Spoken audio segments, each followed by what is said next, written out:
Welcome to this episode of The Good, the Bad and the Odd One Out with your host Mark. Today I'd like to talk about a pair of films, Demons and Demons 2.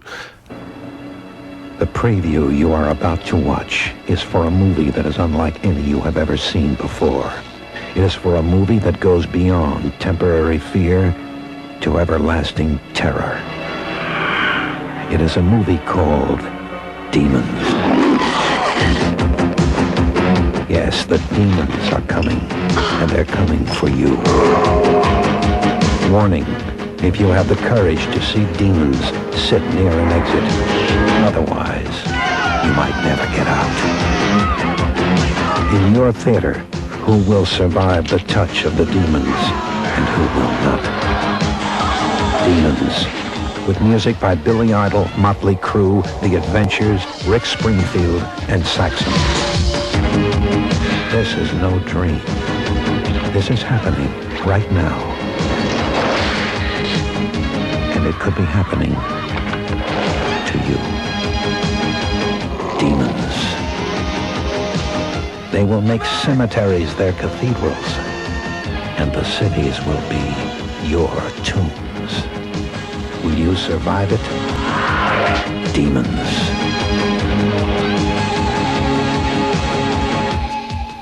Demons was made in 1985. It's kind of riffing a little on the Romero zombie films, but it's its own beast, really. It's about these people getting like injury or a scratch. Well, it actually starts with a girl putting on a fake mask, like of a devil, and getting a tiny scratch in her face. A lot of people convening on a cinema where someone's been giving out free tickets. There are all sorts of different people, old, young, so and so and so and so, and the film goes on. There's these youngsters in a like a graveyardy, deserted place, and they find a mask like the one that was in the lobby. One of them tries to put it on, and suddenly one of the characters said, "Yeah, you'll be possessed if you wear that." And the girl that gets scratched first isn't feeling well, goes off to the toilet and starts turning into a demon. Man, this is fun. It's kind of ridiculous. It's Italian, no, it is in English, and they appear to be talking in English, but the level of characterisation is such that you really don't care about anyone. You like their cool clothes and how they look, but in terms of characters, forget it. But that's not what this is about. It is a fun, trashy film. Forget about character development or characters you care about. None of that matters.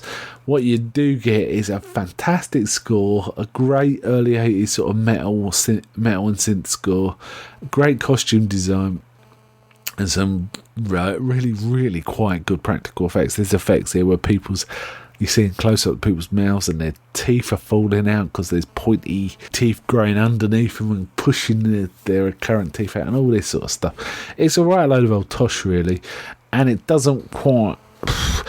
The fact it's set in the cinema, which is like a barn, and it's supposed to be sort of jump scares and people trapped and keeping away from the demons, doesn't work because it's a cinema, it's a barn, and there's also some weird stuff about like a blind guy on his own in the cinema because his wife, I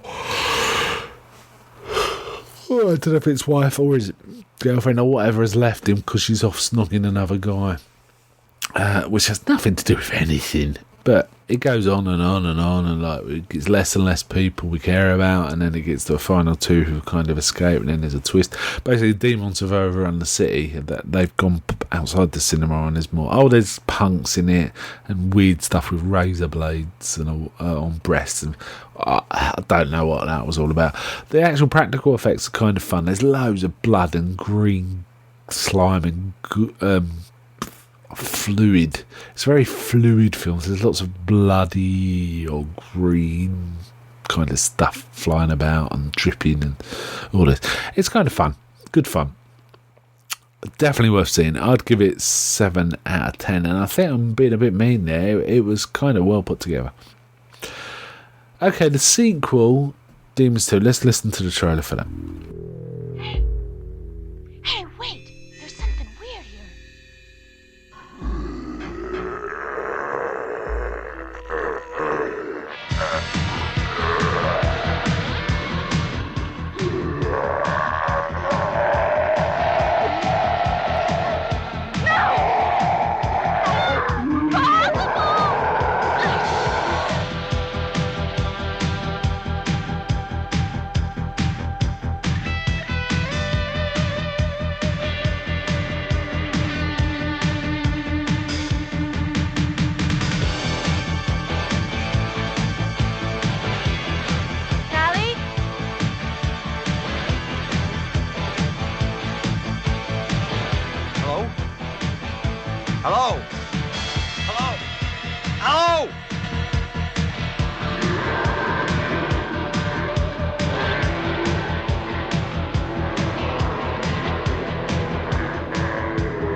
Now, Demons 2, I think, was only made a year later. It opens with a better premise than the first one because it's set in an apartment block rather than like a few bar-light cinema.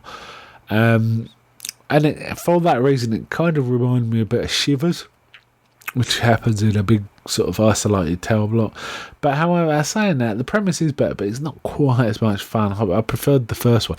I think because the music's so fantastic in the first one, that really kind of made it more enjoyable for me. But having said that, the music's decent enough in this. It's just not quite as good as the first one.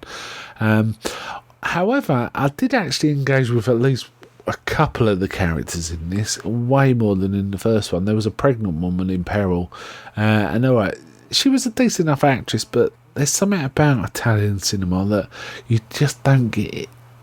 Just don't feel them as characters. It's like you're watching them, but you can appreciate, but they don't. There's no real warmth, empathy going on. But I said that there was a little, because she was pregnant, she was in trouble in this horror block full of horrible monsters. It was kind of fun. There's people getting stuck in lifts, forcing the door open, and there's monsters outside. So, like the first one, we don't really care about the characters, apart from, as I said, this pregnant one. But there's some good practical effects, except for one exception, which I'm going to talk about in a bit. Really good practical effects again.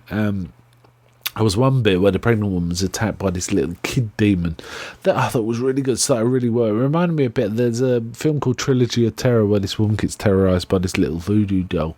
That sounds stupid, but actually it works really well in that film. And this attack was kind of like that, and it was going really well. And then the kid split open, and the worst looking rubber gremlin monster popped out. If you've seen the film Ghoulies, the rubber monsters in that were about 10 times better than this one. That's how bad this one was. It was laughably bad. And I have to give it to the actress, the woman who was playing the pregnant lady. She was giving it all. She was screaming her head off. She was acting like it was a real thing and she was fighting it. So she was really going for it. But it must have been embarrassing.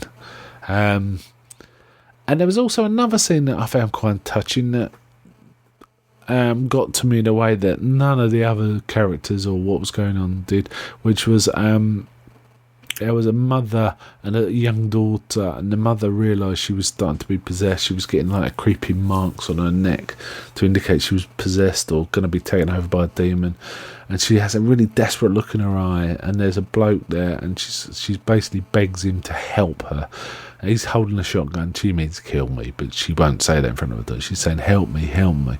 I thought that was really quite touching. I didn't expect that kind of thing in this kind of movie. I've seen this film before, but it's been years. I think I saw it the year it came out. That's how long it's been.